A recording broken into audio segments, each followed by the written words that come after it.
Now, earlier I spoke to Robert Kelly via Skype from South Korea. He's a professor of political science, and I began by asking his reaction to President Park's offer to resign. The Korean constitutional procedure for the replacement of the president is fairly clear. The president either dies in office or is removed, impeached, or resigns, and then is replaced by the prime minister, who becomes the acting president for up to 60 days, by which time there must be an election.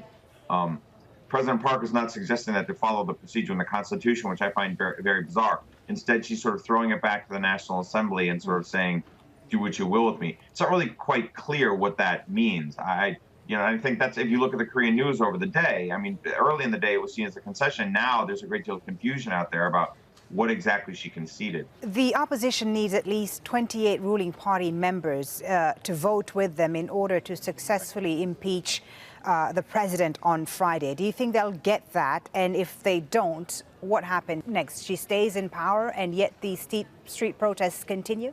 I do think they'll get it. I think the anti-Park faction in her party is large enough to actually cross that threshold.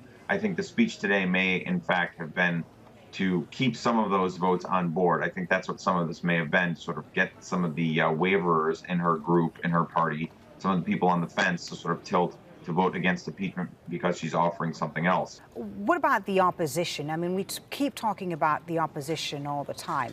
What is their force? What is their power right now, if you will? How powerful are they? Are there any opposition names circulating that could possibly step in to fill a power vacuum if there was one? The left, there are two large parties on the left, one small one. The three parties of the left, broadly speaking, control, I think, something like 55% of the seats in the National Assembly.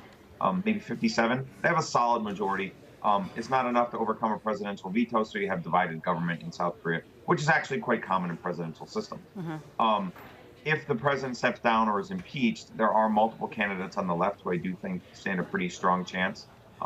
My own sense of the strongest candidate out there on the left is the mayor of Seoul, a guy named Park Won-soon.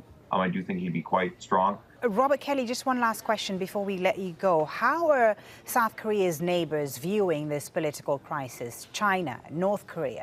Sure, I think the most important neighbor is North Korea. And my guess is the North Koreans have not done anything because the North Koreans want President Park out.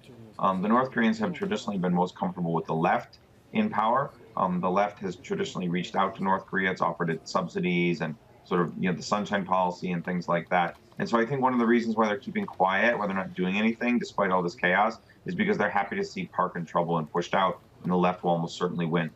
I don't think it's actually impacted South Korea's relationships too much otherwise. The South Koreans just agreed to an intelligence sharing pact with Japan. They recently agreed to missile defense with the United States. I'm not really sure that there's been any fallout from this yet, but it's only been 5 weeks.